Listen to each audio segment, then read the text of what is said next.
Europe Midi. Romain Desarbres. Europe Midi, 12h46, toujours en direct de Roland-Garros. Toute la semaine, on est en direct de Roland-Garros. On parle des salaires. Bruno Le Maire a donc reçu des représentants du patronat hier pour parler salaire. Comment faire pour augmenter le pouvoir d'achat ou en tout cas le préserver avec une inflation à 5%. Ilana Sicurel, c'est la bonne méthode, le dialogue ? Je crois que le fil rouge... La réponse est dans ma question, ceci dit. Bien sûr, bien entendu. Mais le fil rouge de ce gouvernement, c'est d'être honnête avec les Français. De ne pas promettre qu'on va augmenter les salaires quand on n'en a pas la capacité. Par contre, ce qui est dans nos mains, à savoir, vous en parliez tout à l'heure, Monsieur Guiraud, le point d'indice des fonctionnaires, eh bien, il va être relevé. C'est un engagement qui a été pris. Ce sera fait dès que nos concitoyens auront pu s'exprimer dans les urnes. De même que la prime Macron, vous savez qu'elle va être multipliée par 3. 3 fois 2000, ça fait 6 000 €. C'est quand même assez conséquent. Et là encore, c'est évidemment à la main des employeurs, mais je crois qu'il faut qu'il y ait un partenariat avec les employeurs et qu'il y ait cette culture de la participation aux réussites de l'entreprise. Et ça peut passer déjà pour commencer par cette prime Macron. Ce matin, le ministre appelle à une augmentation des salaires à chaque fois que c'est possible. Je crois que c'est très important que nous soyons dans une responsabilité collective vis-à-vis de cette difficulté que rencontrent les Français en matière de pouvoir d'achat. Nous avons beaucoup de mesures que nous allons prendre dès que nous le pourrons. On pourra y revenir. Mais chacun doit prendre sa part, y compris les patrons de ce pays, oui. Et je crois que ça peut marcher comme ça. La prime Macron, vous avez dit 6 000. La prime, normalement, elle ne doit pas excéder 1 000 €. Hein. Non, vous savez bien que justement, c'est dans ce que nous allons présenter comme texte. C'est précisément d'arriver jusqu'à 6 000 €. Ça a été annoncé par le président, ce sera tenu. Toujours sur le thème du travail, je discutais ce matin avec Jean-Eudes Duménil. Qui est-il ? Eh bien, il est le secrétaire général de la CPME, les petites et les moyennes entreprises. Il me disait que quasiment énormément de PME en France avaient des difficultés de recrutement. Mais quel gâchis ! Les patrons recherchent de la main-d'œuvre et n'en trouvent pas. Ils ne trouvent pas. Ils offrent des bons salaires. Ils n'en trouvent pas. David Guiraud, qu'est-ce que ça vous inspire ? C'est fou, non ? Déjà, attendez. C'est du PIB qui part en fumée. Je reviens sur le début. C'est-à-dire que là, on est en campagne. Moi, j'ouvre des portes à Roubaix, à Waterloo. Et ce que je vois, c'est des gens qui n'y arrivent plus. Je veux dire, faut se rendre compte de l'état dans lequel on est là. Là, vous allez avoir bientôt les régularisations des factures d'électricité. Ça va faire très mal. Très très mal. Vous avez déjà des bailleurs sociaux qui sont en train de se dire ça va être compliqué, je vais annuler en partie des loyers, des charges, etc. à leurs propres locataires. Donc là, ce qui se passe, c'est ça. Il y a des gens qui ne peuvent quasiment plus aller au boulot parce que l'essence est trop chère.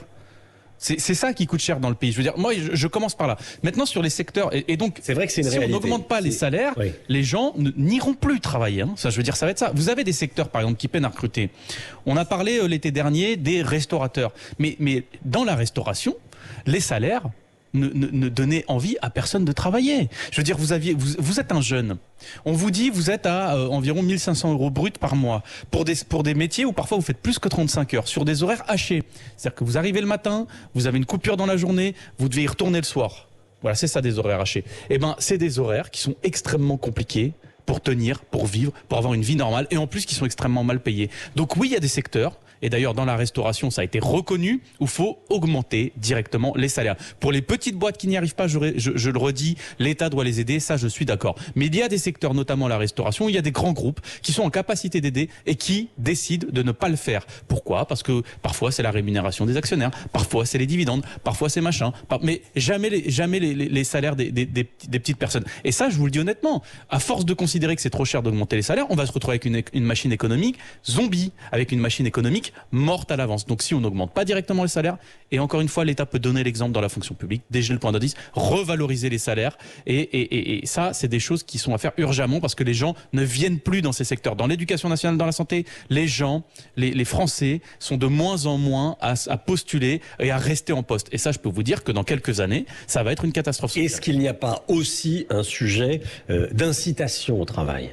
Et d'incitation, de formation, il y a plein de sujets. Je veux dire, moi, j'ai pas de tabou sur ces sujets-là. Mais aujourd'hui, vous emmenez des jeunes dans des filières pro, par exemple, dans plein d'endroits. Les jeunes sont envoyés dans des filières pro où, en fait, il y a très peu de suivi, très peu de formation, etc. Et ça se passe très mal. Aujourd'hui, l'État a mis 2 millions, je crois, de jeunes en apprentissage. Combien vont aller au bout Combien vont aller au bout de leur contrat d'apprentissage? Quelle est la pérennité de ces contrats? Il y en a plein qui abandonnent en cours de route. Donc tout ça ne marche pas. Ilana Sicurel. Je crois que dans la question de la réduction du chômage, et j'aimerais quand même rappeler que nous sommes à un taux de chômage qui est très bas historiquement, notamment pour les jeunes.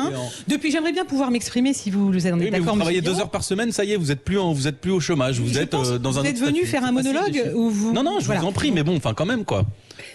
Bon, laissez parler Ilana Sicurel. Je confirme que je suis d'accord avec peu de choses que vous dites, mais je les écoute. Ça fait partie de mon éthique du dialogue. Donc, en ce qui concerne la lutte pour le plein emploi, c'est un engagement. Nous croyons que nous pouvons arriver en fin de quinquennat au plein emploi. C'est 5% le plein emploi, c'est moins de 5% de chômage. Et nous pensons que c'est quelque chose qui ne tombe pas du ciel, mais est vraiment le produit d'un certain nombre de décisions. Et parmi ces décisions, il y a la réforme assurance chômage pour inciter justement au travail dans un certain nombre de cas très limités où on peut avoir intérêt parfois à rester au chômage. Et c'est un dysfonctionnement qui a été d'ailleurs identifié par beaucoup de nos voisins européens depuis longtemps. Et nous allons juste rectifier parfois des mauvais signaux qui sont envoyés. Mais surtout, c'est la formation. Et je voudrais rappeler que ce quinquennat a été celui de la formation, le compte personnel de formation, où vous avez la possibilité sur votre téléphone portable d'avoir accès à des formations. Ça, c'est une vraie révolution. On n'en parle pas assez. Les apprentis, plus de 700 000 apprentis, et le ministre du SOPS vient d'annoncer que cette aide à l'embauche des jeunes apprentis va être poursuivie. C'est une très bonne nouvelle. Eh bien, c'est quelque chose avec la valorisation du lycée professionnel. Jusqu'à la fin de l'année, pour l'instant. Voilà. Oui, mais c'est ça. Mais et je voudrais vous dire aussi en tant que députée européenne que nous savons et nous constatons que la voie professionnelle est une voie qui conduit à l'emploi. Vous avez 70% des jeunes qui trouvent de l'emploi après. Donc, c'est une voie royale. Je ne sais pas pourquoi. J'avoue que c'est un objet de perplexité pour moi. Le LFI est parti en croisade contre l'apprentissage. C'est étonnant parce que c'est dommage, ce serait dommage, heureusement vous n'êtes pas au pouvoir, de priver nos jeunes de cette voie d'accès à l'emploi qui est exemplaire. Mais commencez par leur parler, commencez par échanger avec eux, commencez par voir que dans les filières d'apprentissage, madame, dans les filières d'apprentissage, je rencontre beaucoup de jeunes. Dans les filières d'apprentissage, il y en a énormément de contrats qui sont rompus en cours de route, ou alors à la fin de l'apprentissage, il n'y a pas de boulot. C'est aussi ça qui se passe. Et d'ailleurs, puisque vous dites il y a une réforme de l'apprentissage. Madame, j'aimerais par contre finir, vu que vous dites que c'est un dialogue, vu que vous parlez de plein emploi, pourquoi vous faites la réforme des retraites alors? Parce que si on arrive au plein emploi, il y aura assez de cotisations pour justement ne pas alourdir le système des retraites. Donc si vous voulez faire le plein emploi, pourquoi est-ce que vous voulez faire bosser les gens à 65 ans malgré une situation de plein emploi qui ferait rentrer des cotisations sociales, qui ferait que le système des retraites serait à l'équilibre? Voilà. Vous avez toute l'incohérence d'un gouvernement aujourd'hui qui est antisocial, qui est dans la brutalisation sociale. La réforme de l'assurance chômage dont vous avez parlé, c'est 2 milliards d'euros d'économie sur les gens qui sont les plus fragiles dans ce pays. Et si vous ne me croyez pas en faisant passer tout le monde pour des profiteurs, eh ben vous venez à Roubaix, vous venez à Waterloo, vous voyez des gens qui sont justement dans des situations de chômage sur des territoires où il n'y a plus d'emploi. Je suis désolé, vous pouvez chercher où vous voulez, il y a des moments, il n'y a pas d'emploi. Et alors, quelqu'un qui a fait des formations pour être boulanger peut pas du jour au lendemain devenir mécanicien. Je suis désolé, ça ne se passe pas comme ça dans la vie. C'est la raison pour laquelle il faut que cette formation, elle soit dirigée vers les secteurs où il y a de l'emploi, et nous y travaillons. Mais je peux vous dire que quand vous faites de la France le pays qui attire le plus d'investisseurs européens, vous créez de l'emploi, et je peux vous dire que c'est ça le vrai gain de pouvoir d'achat pour les Français. Que d'emplois vacants, madame, aujourd'hui. Merci beaucoup à tous les deux. Voilà, deux conceptions qui s'affrontent. On est reparti en campagne. C'est la campagne des législatives. 12 et 19 juin. 12 et 19 juin. Voilà. Il y a beaucoup de gens qui oublient. Effectivement. 12 et 19 juin, on vote pour les législatives. Merci à vous. C'est important de voter. Votez. Ilana Sicurel, députée européenne Renaissance, donc c'est la République en marche, c'est la majorité présidentielle, et David Guiraud, orateur national de la France insoumise. Merci beaucoup à tous les deux, et merci aux auditeurs, et merci à François qui a attendu pour passer à l'antenne. Il passera demain à l'antenne. Voilà, il y avait peu de place aujourd'hui, beaucoup de débats dans ce studio.